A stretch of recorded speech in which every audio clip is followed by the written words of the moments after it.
खत्म। जो खुद गद्दार हैं, जो खुद अपनी सिलवारें पहन के घूम रहे हैं, वो बताएंगे कौन गद्दार है। जिन्हें अपना इतिहास जिन्हें पता नहीं है, जिन्हें अपना इतिहास पता नहीं है, वो हमारे गुर्दे उठाड़ेंगे हैं। अरे छोड़ो ये बकवास करना, बहुत हुआ। हिम्मत है तो सामने आओ, जैसे राजपूत खड़ा है, हिम्मत है तो सामने आना। और नाम राजपूत है, बुराड़ी नॉर्थ में रहता हूँ, सनातनी। जब मर्जी आ जाना, जब मर्जी। वो ये कह रहे हैं कि तुम सिर्फ फिल्मों में जीतते हो, मतलब जो सामने आना। नहीं, सुने मेरा सवाल सुन लीजिए। समाजवादी पार्टी के नेता कहते हैं कि समाजवादी पार्टी के नेता नहीं, जो मुस्लिम पेजेस हैं हम देख रहे हैं, वो ये कहते हैं कि तुम्हारे छत्रपति शिवाजी महाराज, संभाजी महाराज, महाराणा प्रताप, सूरजमल, मिहिर भोज, जितने भी तुम अपने आप तो अपने योद्धा मानते हो अपने पूर्वजों को, वो सिर्फ फिल्मों में जीत रहे हैं। असली में तो मुगलों ने राज करा था और उन्होंने मार के भगाया था, ऐसी बातें कहते हैं। एक मिनट 720 में मुगल आए, ठीक है, फिर उनको मार के भगाया गया, तो फिर वो 1020 में आए, 400 साल बाद। फिर बीच में कहाँ थे? जब उनको भगा दिया मार के, तो फिर आए 400 साल बाद। फिर 1020 में आए, फिर 1100 उनको फिर मार के भगाया गया, फिर 1190 में आए। फिर यही तो कह रहे हैं कि वो आए नहीं, उन्हें बुलाया गया। और बुलाया किसने? तो राणा सांगा जैसे महान योद्धा ने बाबर को। तो टेंट में अगर पर्दे के पीछे से घुस जाए तो उसे बुलाना नहीं कहते, बुलाने वाला सामने से आता है, सामने से। पीछे से घुस जाने वाले साले चोर ही रहेंगे, पीछे से घुस जाने वाले। अकबर कभी महाराणा प्रताप के सामने क्यों नहीं आया? फिर क्यों उसकी हवा निकलती थी? महाराणा प्रताप के सामने आने से युद्ध क्षेत्र से 30 किलोमीटर दूर क्यों खड़ा होता था अकबर? महाराणा प्रताप 8 फुट लंबे थे और अकबर 5 फुट लंबा। गौशाला में बदबू आती है, महाराणा प्रताप जो थे वो 8 फुट से ज्यादा लंबे थे और अकबर जो थे वो 5 फुट से ज्यादा लंबे थे, तो 5 फुट 7 इंच तो थे। तो उन्होंने यही तो कहा कि हम इसलिए आमने सामने नहीं आए। और आमने सामने नहीं आए तो क्या हुआ? लड़ाई राजा में थोड़ी ना होती, प्रजा वो सैनिकों में होती है। तो उसने एक अपना सिपह सलार भी मंगाया था, बुलाया था बाहर से, जो कभी कोई युद्ध नहीं हारा था। बहलोल खान जो हमारे महाराणा प्रताप से भी 2 इंच लंबा था, और हमारे महाराणा प्रताप ने जब उससे सामना किया तो पहले थोड़ी देर खेला जैसे बच्चे से खेलते हैं, और फिर एक जो जोरदार वार हुआ, उस 40 किलो की तलवार का घोड़ा भी आधा फट गया, आधा घोड़ा इधर, आधा घोड़ा इधर, आधा बहलोल, आधा बहलोल खान इधर, आधा बहलोल खान इधर। ये जो कहते हैं ना सर तन से जुदा, ये जो कहते हैं ना सर तन से जुदा, हमारे महाराणा प्रताप ने ना तन से जुदा करके दिखा दिया था। हाँ, और आज भी हम हिम्मत रखते, और हमें तो बेसब्री से इंतजार है। अरे मवेशी, तेरे 15 मिनट का तू आ तो सही मवेशी मैदान में, हम दिखाएंगे। हम जानते हैं तुम तैयारी करके बैठे हो, हमारी कोई तैयारी नहीं है। उन्होंने कहा कि जो इतिहास है वो वीरों का लिखा जाता है। बाबर अगर जीत गया था तो बाबर ने बाबरनामा में लिखा है साफ कि मेरे को राणा सांगा ने इनवाइट करा है। तो लोधी इब्राहिम, वो सब बकवास है। जो भारत के पहले 5 शिक्षा मंत्री रहे, मुसलमान रहे, उन्होंने मिली भगत से हमारा इतिहास बदला गया। हमारा इतिहास तो पढ़ाया ही नहीं गया। हमारे इतिहास के नाम पे 1-1, 2-2 पेज छाप दिए गए 5वीं, 6वीं, 7वीं, 8वीं की किताबों में। सवाल करा गया RTI लगा के कि अकबर महान क्यों है, तो वो जवाब नहीं दे पाया कि हमने पता नहीं क्यों डाल दिया। अकबर महान नहीं, अकबर हराम है। और प्रत्येक व्यक्ति जो इस देश पे कब्जा करने की सोच बनाता है या हिंदुओं के विरुद्ध चलता है, वो पूरा का पूरा हराम है। और ये जो इनके मौलाना टीवी पे आते, टीवी पे आना इस्लाम में हराम है, तो ये सारे हरामी हैं, है ना? जितने भी मौलाना टीवी पे आते हैं वो सारे हरामी हैं। जितने भी इनके कलाकार हैं मुसलमान, वो सारे हरामी हैं, क्योंकि इस्लाम में टीवी हराम है, मोबाइल हराम है। अरे मैं एक बात बता रहा हूँ, ये जैसे कि आज तक ना मुगल सामना कर पाए और ना ये आज के मुगलों के जो ये कीटाणु है ना वे सामना कर पाए। और एक बात बता दूं, ये पत्थरबाजी करते हैं, कुछ भी करते हैं, अगर टाइम टेक के पत्थरबाजी करो ना, इनकट मुल्लों को अगर इस धरती पे अपना एक कतला भी मिल जाए ना, इनकी औकात दिखा देंगे। महाराणा प्रताप से कम नहीं है मेरे भाई।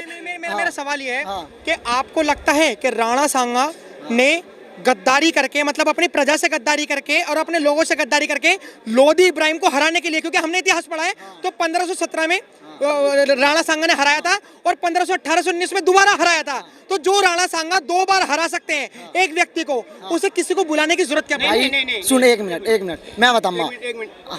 जो उसको बाबर को बुलाने वाला था, इब्राहिम लोधी का रिश्तेदार था दौलत खान मेवाती खान ने बुलाया था। वो पंजाब का था, उसने बुलाया था। महाराणा क्यों बुलाता उसको? महाराणा तो उसको बयाना में राणा सांगा क्यों बुलाते उसको? उन्होंने बयाना में उसको हरा दिया था, तोपों के आगे तलवारों की खनक से हरा दिया था।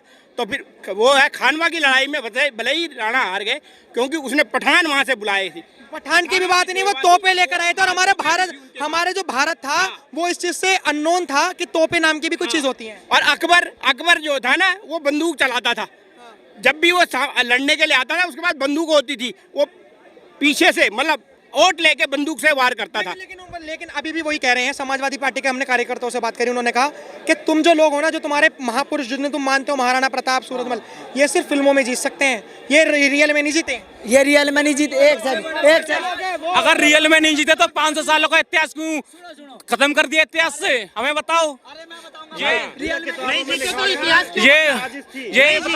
किताबों में इनको महान बनाने के लिए ना इनकी साजिश थी बहुत बड़ी। अरे भाई अखिलेश यादव की गलती नहीं है। अखिलेश यादव की गलती। जब इनकी साजिश नहीं होती तो नालंदा विश्वविद्यालय क्यों चलाते?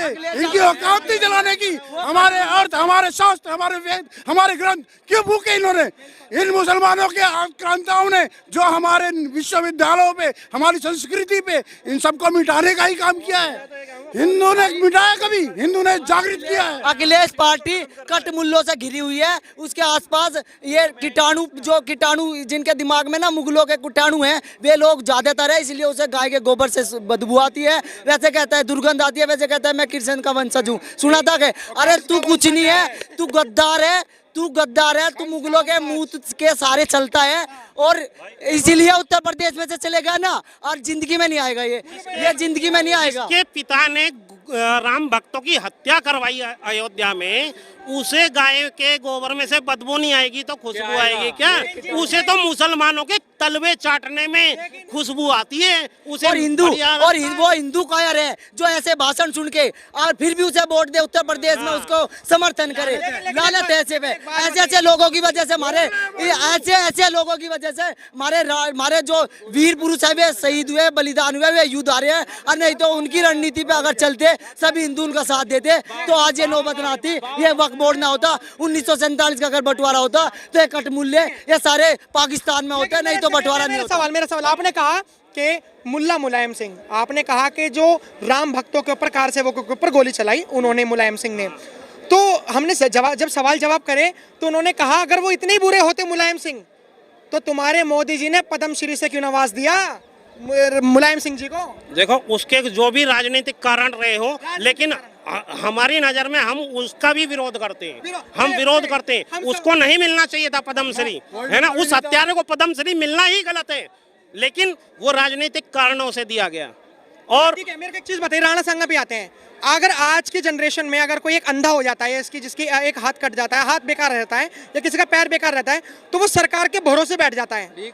लेकिन जिस व्यक्ति ने, जिसकी एक आंख बेकार, एक हाथ कटा हुआ, एक पैर बेकार, और तब भी वो युद्ध लड़ने जा रहा है और युद्ध जीत कर आ रहा है, तो ऐसे लोगों को वीरता कहेंगे, वीर कहेंगे, गद्दार कहेंगे? इसे महावीर कहेंगे। जो जिसका हाथ कट गया, आंख फूट गई, पैर कट गया, उसे 80 घाव लगे थे, उसे वीर नहीं महावीर कहेंगे।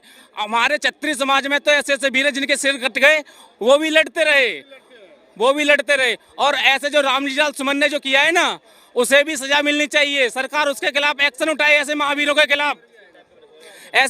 खिलाफ जो बोल रहे हैं उनके खिलाफ एक्शन ले सरकार। तो कह रहे हैं एक्शन लेने की क्या बात है, फ्रीडम ऑफ राइट है, हमने बोल दिया।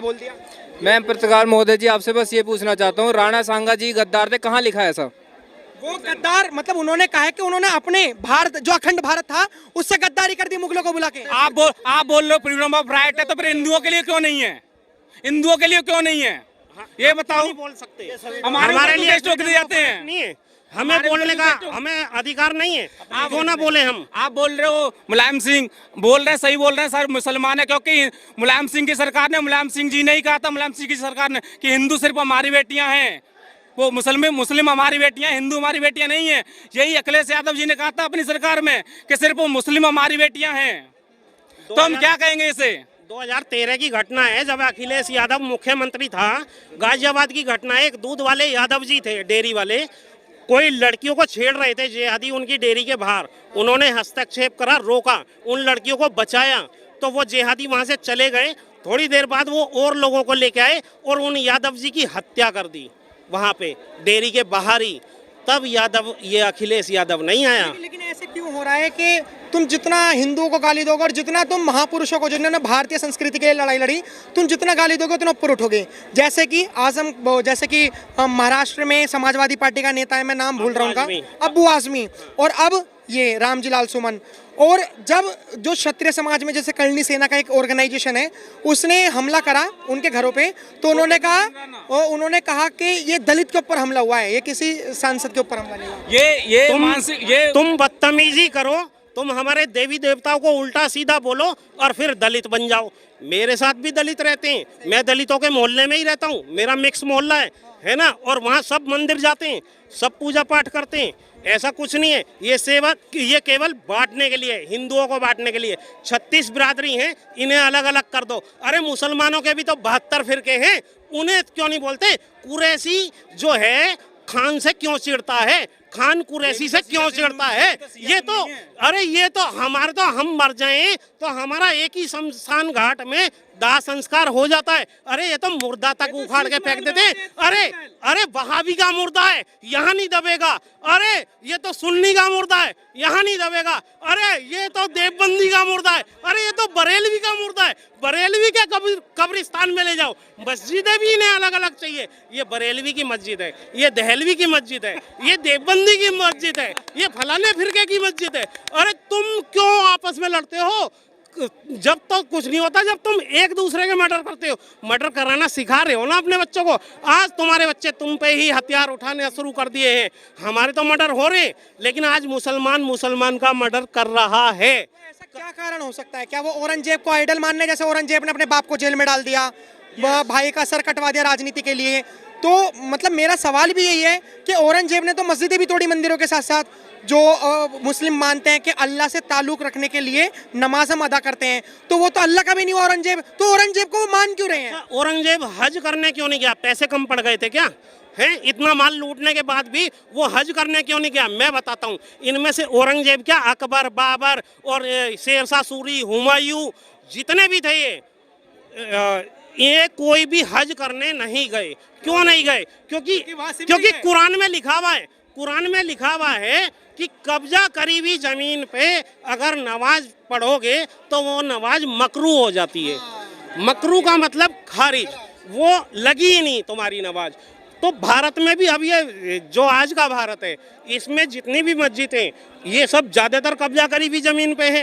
अब ये कहते हैं मोदी मर जाए, वहाँ मांगते हैं अल्लाह से मोदी मर जाए, अमित शाह तेरे कीड़े पड़े, अमित शाह के परिवार के कीड़े पड़े। और वो जो अगर है भी कहीं अल्लाह, तो वो कहता है खारिज खारिज खारिज।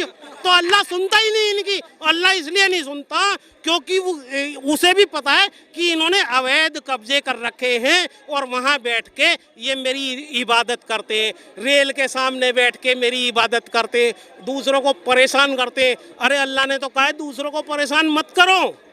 हैं, अगर तुम्हारे घर में या घर के आसपास किसी रिश्तेदारी में पड़ोसी के कोई गरीब लड़की है, उसका निकाह करा दो तो तुम्हारा हज हो गया। हज जाने की कोई जरूरत नहीं है। अगर कोई मरीज है जिस पे दवाई के पैसे नहीं है, उसका इलाज करा दो, तुम्हारा हज हो गया। हज जाने की कोई जरूरत नहीं है। लेकिन ये माफी अगर नहीं मांगी रामजी लाल सुमन ने, तो क्या होगा? सड़ के मरेगा, जैसे वो मरा है मुलायम सिंह, सड़ के मरा ना। लेकिन इनके तो सड़ने में भी हमारा ही पैसा लगता है, हमारे ही पैसे से इलाज होता है, टैक्स पेयर के, है ना। तो इनका तो सड़ना भी हमारे लिए दुखदाई है। नहीं होगा, बताऊं क्यों नहीं होगा? क्योंकि अब जो होगा ना, दुश्मन तो बाद में मारेंगे, जो गद्दार हैं उनको पहले मारेंगे। क्योंकि हमको सामने वाले लड़ाता है, पीछे वाले को नहीं।